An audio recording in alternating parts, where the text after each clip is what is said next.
അതിൽ ഇവിടെ പെട്ടെന്ന് SP അന്ന് രാത്രി ഒരു ലോൺ ആപ്പിൻ്റെ പേര് പ്രയോറിറ്റിയിൽ പറയുന്നു.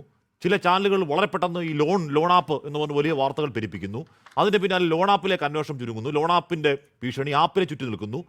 ഈ റാം എന്ന് പറയുന്നവൻ ക്ലാസ്സിൽ വന്ന് പച്ച വർഗീയത, പരമത വിദ്വേഷം, പച്ച വർഗീയത, ജാതീയത, ബോഡി ഷേമിംഗ് അടക്കം നടത്തുന്ന ഒരുത്തൻ ഇപ്പോഴും ഒളിവിലാണ്. ഇപ്പോഴും എവിടെയാണെന്ന് അറിയില്ല. അയാളെ പിടിക്കാൻ പോലീസിന് ഒരു വ്യഗ്രതയില്ല. ആരെ എന്തൊളിപ്പിക്കാനാണ് അതിൽ ഈ നീക്കങ്ങളൊക്കെ എന്നാണ് സംശയം. തീർച്ചയായിട്ടും ഈ നിതിന്റെ മരണവുമായി ബന്ധപ്പെട്ടുകൊണ്ട് ഈ വിഷയങ്ങളെ ലഘൂകരിക്കാനുള്ള ശ്രമങ്ങളാണ് ഈ ലോൺ ആപ്പുമായി ബന്ധപ്പെട്ടുകൊണ്ടും മറ്റ് ഏതെങ്കിലും വൈകാരികമായ വിഷയങ്ങളിലേക്ക് മാത്രം ഒതുക്കി കാണുക എന്നുള്ളത്.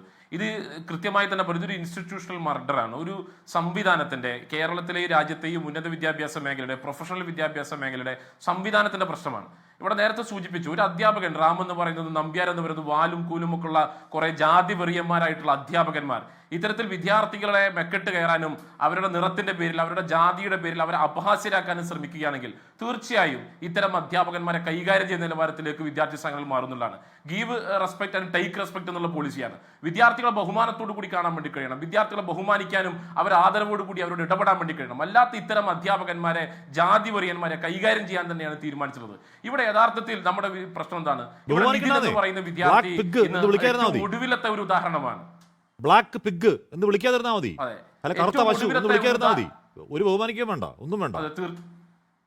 തീർച്ചയായിട്ടും ഇവിടെ നിതിൻ എന്ന് പറയുന്ന വിദ്യാർത്ഥിയുടെ ഏറ്റവും ഒടുവിലത്തെ പേരാണ്. കഴിഞ്ഞ 5 വർഷക്കാലം രാജ്യത്തെ പ്രൊഫഷണൽ മേഖലയിൽ, പ്രത്യേകിച്ച് IIT, NIT, എയിംസ് പോലെയുള്ള ഏറ്റവും കൂടുതൽ മാർക്ക് നേടി, ഏറ്റവും കഠിനാധ്വാനം ചെയ്ത് 3-4 വർഷം റിപ്പീറ്റ് ചെയ്ത് അഡ്മിഷൻ എടുക്കുന്ന വിദ്യാർത്ഥികൾ പഠിക്കുന്ന രാജ്യത്തെ IIT, NIT, എയിംസ് പോലുള്ള വിദ്യാഭ്യാസ സ്ഥാപനങ്ങളിൽ കഴിഞ്ഞ 5 വർഷക്കാലം 113% വർധനമാണ് ജാതി അധിക്ഷേപത്തിന്റെ പേരിൽ ഉണ്ടായിട്ടുള്ളത് എന്നുള്ളത് രാജ്യത്തെ നാഷണൽ ക്രൈം റെക്കോർഡ് ബ്യൂറോ ഉൾപ്പെടെ പ്രഖ്യാപിക്കുകയാണ്.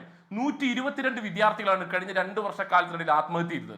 നമുക്കറിയാം, നമ്മുടെ കേരളത്തിലാണ്, കൊല്ലം ജില്ലയിലാണ് ഫാത്തിമ ലത്തീഫ് എന്ന് പറയുന്ന IIT മദ്രാസിലെ ഏറ്റവും മിടുക്കിയായിട്ടുള്ള ഒരു വിദ്യാർത്ഥി ആത്മഹത്യ ചെയ്തത്. അവൾ പറഞ്ഞത് എന്റെ പേരുൾപ്പെടെ എനിക്ക് ഒരു തെറ്റായിട്ട് തോന്നുന്നു എന്നുള്ളതാണ്. അത്തരം എത്ര പേരുകൾ ഇനിയും നമ്മുടെ രാജ്യത്തുണ്ടാകുന്നു? ഇവിടെ ഏറ്റവും നമ്മൾ കാണേണ്ടത് എന്താണ്? ഇപ്പൊ ഇവിടെ BJPയുടെ പ്രതി ഉൾപ്പെടെ പറഞ്ഞു, ആരാണ് ഇതിന്റെ ഉത്തരവാദി എന്നുള്ള പ്രധാനപ്പെട്ട ചോദ്യമാണ്. UGC അതുപോലെ തന്നെ നാഷണൽ മെഡിക്കൽ കൗൺസിലൊക്കെ നിയന്ത്രിക്കുന്ന സംവിധാനമാണ് ഇത്തരം മെഡിക്കൽ വിദ്യാഭ്യാസ സ്ഥാപനങ്ങൾ. ആരോഗ്യശാസ്ത്ര സർവകലാശാലയുടെ പോളിസി മേക്ക് ചെയ്യുന്നത് ആരാണ്? ഇത്തരം നാഷണൽ മെഡിക്കൽ കൗൺസിൽ പോലെ, UGC പോലെയുള്ള സംവിധാനങ്ങളാണ്. ഏറ്റവും ഒടുവിലത്തെ ഉദാഹരണം എന്താണ്? രോഹിത് വെമുല എന്ന് പറയുന്ന രാജ്യത്തെ ഏറ്റവും പ്രധാനപ്പെട്ട ഹൈദരാബാദ് സെൻട്രൽ യൂണിവേഴ്സിറ്റിയിലെ ഒരു വിദ്യാർത്ഥി, ആ വിദ്യാർത്ഥി തന്റെ ഹോസ്റ്റലിൽ ആത്മഹത്യ ചെയ്യുകയാണ്. എന്റെ ജീവിതം തന്നെയാണ് ഞാൻ ചെയ്ത തെറ്റ് എന്ന് ഒരു ഗവേഷക വിദ്യാർത്ഥി, അതും ജീവിതത്തിന്റെ എല്ലാ പ്രയാസപ്പെട്ട സാഹചര്യങ്ങളോടും പോരടിച്ചുകൊണ്ട് തന്റെ ജീവിത സാഹചര്യങ്ങളെ പടവെട്ടി ഗവേഷണം എന്ന് പറയുന്ന ഏറ്റവും ഉന്നതിലെത്തിയിട്ട് ഒരു വിദ്യാർത്ഥിക്ക് പോലും തന്റെ ജീവിതത്തിന്റെ അവസാനം ആത്മഹത്യ ചെയ്യപ്പെടുകയാണ്. ആ വിദ്യാർത്ഥിയുടെ ആത്മഹത്യ തുടർന്നുകൊണ്ടാണ് UGC promotion equality in higher education എന്നുള്ള പുതിയ റെഗുലേഷൻ തന്നെ നടപ്പിലാക്കിയത്. അത്തരത്തിൽ രോഹിത് വെമുല ആക്ട് നടപ്പിലാക്കാൻ വേണ്ടി UGCയും കോടതിയും നിർദ്ദേശിച്ചപ്പോൾ എന്താ നമ്മുടെ രാജ്യത്തിന് കണ്ടത്?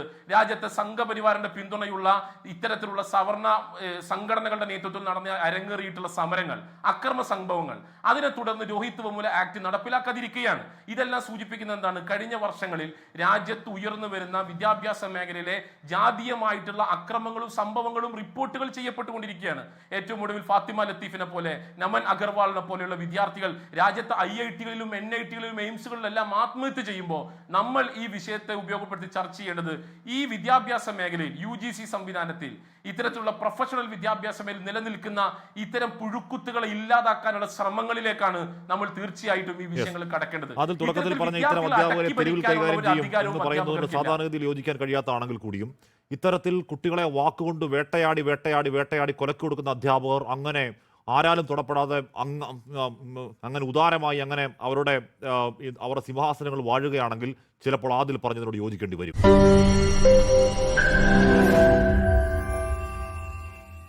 ലോകത്തെവിടെയായാലും ഏത് സമയത്തും 24 വാർത്തകളും ഓഗ്മെന്റഡ് റിയാലിറ്റി പാക്കേജുകളും എക്സ്പ്ലെയിനറുകളും വിശദമായി കാണാൻ ഞങ്ങളുടെ YouTube ചാനൽ നിങ്ങൾക്ക് സബ്സ്ക്രൈബ് ചെയ്യാം.